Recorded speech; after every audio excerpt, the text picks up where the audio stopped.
Amod main ચોકડી પર અજાણ્યા વાહનની ટક્કરે ગાય ઘાયલ, સારવાર માટે હોસ્પિટલ ખસેડાઈ। આમોદના મેઇન ચોકડી વિસ્તારમાં અજાણ્યા વાહનની ટક્કર વાગતા રસ્તા પર બેઠેલી એક ગાય ગંભીર રીતે ઘાયલ થઈ હતી। અકસ્માત સમયે ગાયનું નાનું બચ્ચું પણ તેની સાથે હાજર હતું। ઘટના બાદ વાહન ચાલક સ્થળ પરથી ફરાર થઈ ગયો હોવાનું જાણવા મળ્યું છે।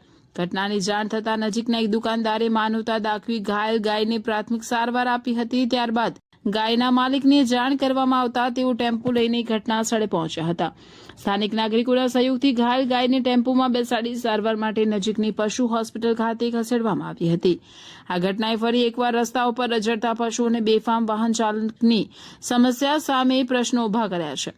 સ્થાનિકોએ માંગ કરી છે કે નગરપાલિકા દ્વારા રઝળતા પશુઓને સુરક્ષિત સ્થળે ખસેડવાની કાર્યવાહી કરવામાં આવે તેમજ બેદરકાર વાહન ચાલકોને નિયમોનું પાલન ન કરતા પશુપાલકો સામે જરૂરી કાયદેસરની કાર્યવાહી કરવામાં આવે જેથી આવી ઘટનાઓનું પુનરાવર્તન અટકે।